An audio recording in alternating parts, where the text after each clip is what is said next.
that's what our listeners would know as a warden. In a lot of places, they're called a warden. But anyway, I was talking to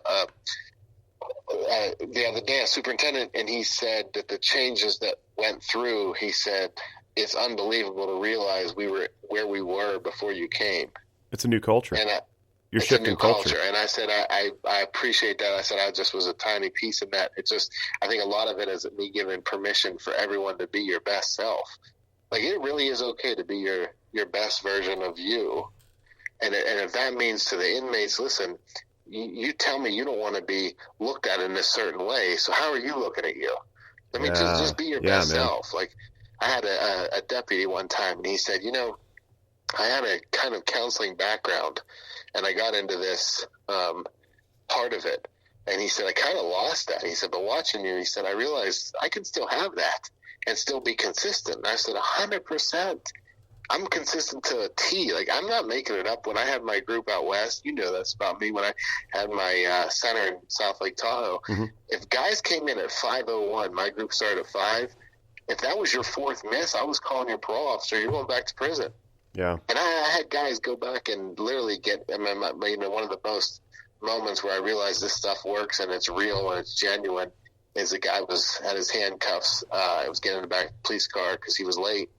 And he actually thanked me before he got in. So he said, I'm sorry I disappointed you, Doc. He said, thank you for at least being true. And I said, I'm coming to visit you next week. But he's getting in the car and he's like, thank you. And I'm just like, man, you never think that you're going to say to somebody you came in a minute late. And that's the rule. The rule was the rule. I never took it personally, ever.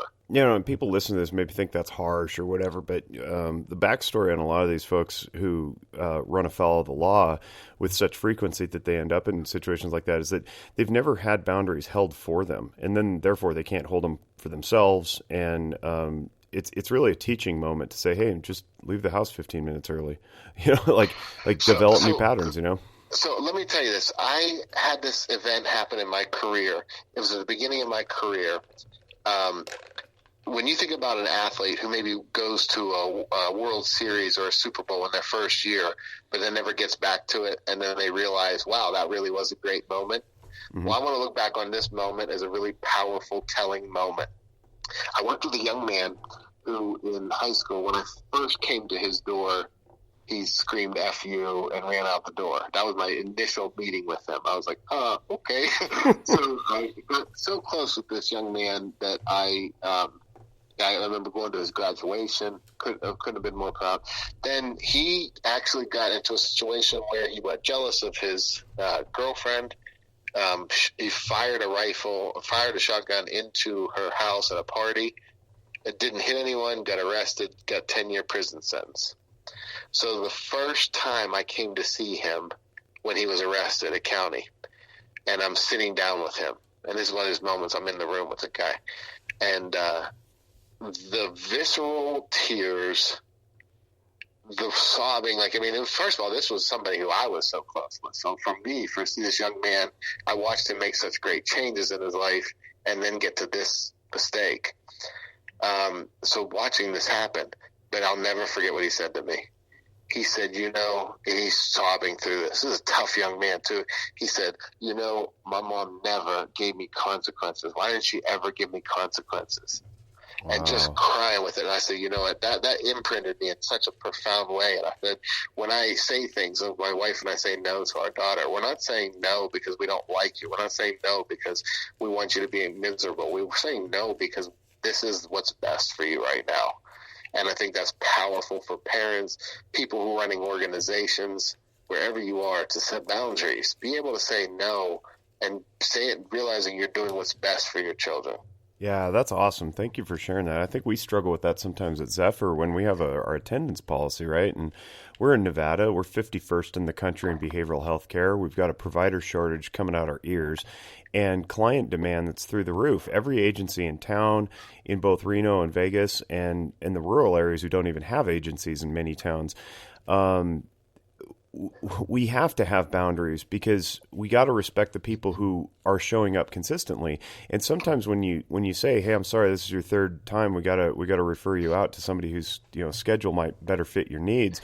Sometimes that message is very, very challenging to deliver because you see people, they really want it. They really, really want the help. And sometimes we have to be the one to set the boundary. And that's not personal. It's not at all. No. Right.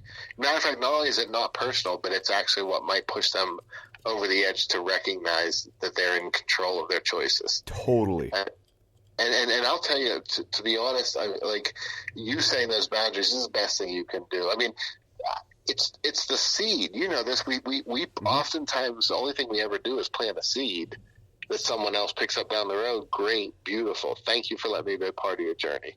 Yeah, that's a really frustrating part of our jobs too, is we don't get to see the fruits of our labor more often than not. It's really nice when people come back and tell us that they're successful, but we really don't frequently hear that kind of thing. Right. Well, I love talking to you. It's great to be able to do this. We need to do this more. Yeah, we do. You have a heart out. I have a heart out. One last thing, though. Well, two, I guess, because I want you to close with some stuff on where people can reach you. But the last thing I want to ask is, how do we replicate what you're doing other than cloning you or you deputizing a bunch of people into yield theory training? What's the future hold for the other 49 states not named Pennsylvania? Well, so what I want to do is create an international yield theory institute where some of the best people in the world, the people that I know that are phenomenal, that I've already interacted with, I'm just wondering if you will have time. So you are going to deputize people. I want to connect with the most. I think that we'll form an international yield theory institute where we're able to travel and go to different institutions throughout the world and be able to teach this, because I really truly believe this is going to be it's my calling for sure. Yeah. So that's my biggest next step. I lied. There's two things. One is your resources, which is drchristianconte.com, your website. And you have an emotional management podcast. I plug this to people because it's 1 minute at a time. They're really cool, like PSA style. And those are available on the website. But you mentioned the YouTube channel. What else? The book, obviously. Yeah, thank you. I really appreciate you mentioning that for the emotional management. Then I do a radio show on Monday nights on East Coast time. It is 8 p.m. to 10 p.m. So I guess West Coast, that's 5 to 7. But I do it every Monday night. It's called Emotional Management. People can call in, talk about whatever's going on with themselves, with their families, with their work, whatever they need help with. So I'm stoked about that radio show.